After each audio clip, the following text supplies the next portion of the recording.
New Jersey, USA, Matthew Hahn. You on Ironman from Houston, Texas. Johan Nicholas, you on Ironman.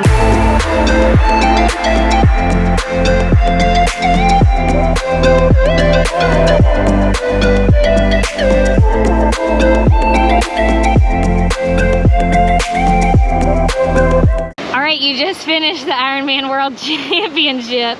Look at that thing. Oh my goodness, it's huge. And your lay, that's pretty cool. You got a lay too? Yeah. Okay, so let's start. And then this. Look at that, 2022 finisher. Finisher! Shoo! Finisher!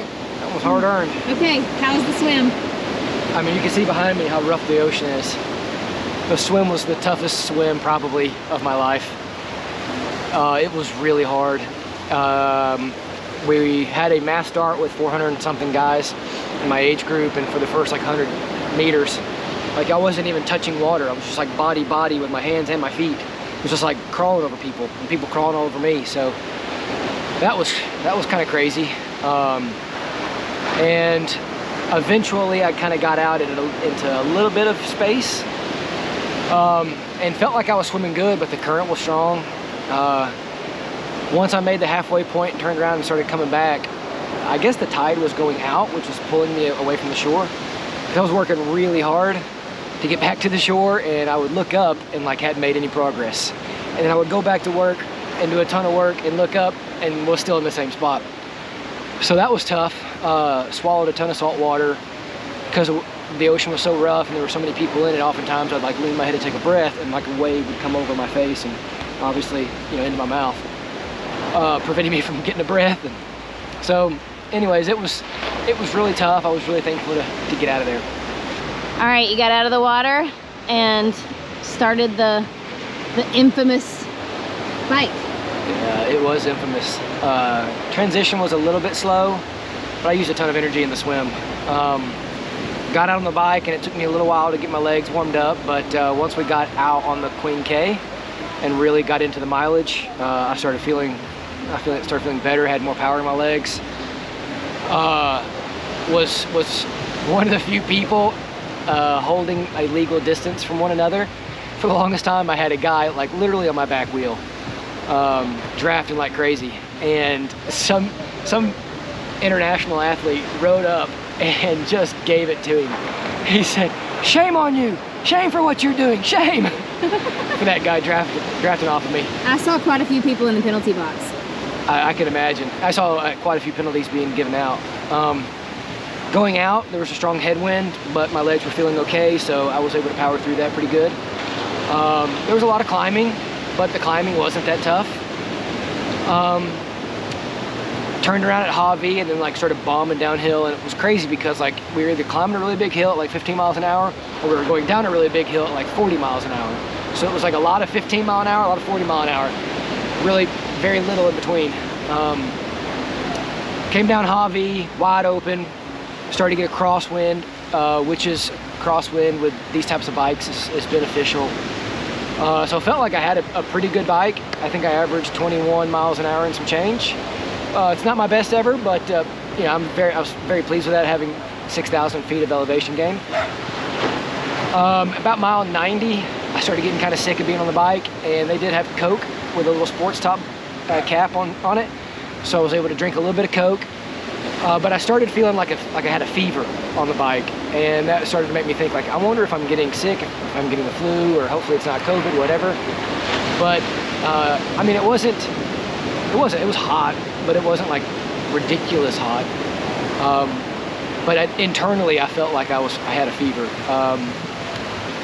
So yeah, coming off the bike into transition 2, it took me a little bit to find my legs, but I was ready to run. So coming off the bike, I felt ready to run, but I didn't get very far into the course, maybe 3, 4, 5 miles before I had to start walking because my heart rate got too high. And I think that was a sickness thing. It was hot, but I've ran in much hotter and have had, like, my heart rate would get to like 150 and it would just stop me in my tracks. Like I couldn't breathe, you know, started to feel like I might throw up once my heart rate got that high, which again, 150 is not high for me. I run in the 150s often, which again kind of makes me feel like maybe I'm on the front end of a sickness. So I would run as far as I could until my heart rate got to 150-ish, and then I'd have to start walking. And then once my heart rate came back down, I'd start running again. And it was crazy because the further I got into the run, the lower the ceiling was for my heart rate to just like make me have to stop and start walking. Got to the finish line. Just finish. Get to the finish. Make good choices. Come on. Watch You out! got it. Watch out! Watch out! Watch out! Watch out! Watch out!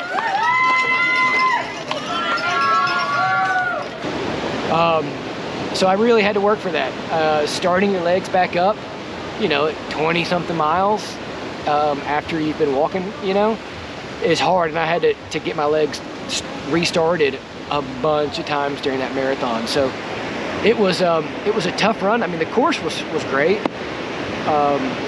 but my body just did not want to cooperate today. But that's okay, because I got to take a little extra time on the course to admire the island and reflect on how awesome it was to be competing in the race, and talk to a few guys on the race course. And it's my slowest Ironman to date, but I wouldn't have changed a thing. I gave it all that I had, and I'm very, very pleased to have crossed the finish line. All right, overall, how's the experience of the Ironman World Championships in Kona, Hawaii? I mean, it's all that they say it is. It was so magical. The competition was really tough. It's just a beautiful place. I'd recommend, obviously, you know, to anybody to come here and to try to qualify. It's a spectacle. It's unlike anything I've ever seen or experienced. I don't know if I'm going to be coming back as a racer anytime soon, but it was absolutely amazing. This whole trip has just been incredible. This is a neat place, and I'm glad that we were allowed to come back to the island after a few years of hiatus. And I'm very thankful for the experience that the island gave to me, that the good Lord provided me, and thankful for all the support from everybody who tracked me along the way and watched and cheered virtually or in person, whatever. I'm just super thankful. Giant thanks to my wife, who once again chased me around an Ironman course, being pregnant. She's the real Ironman, but yeah, it's in the books. From New Jersey, USA, Matthew Hahn. You are an Ironman from Houston, Texas. Johan Nicholas, you are an Ironman from Boulder, Colorado. Brian, you are an Ironman. And Murray, Kentucky. Ryan Beard, you are an Ironman.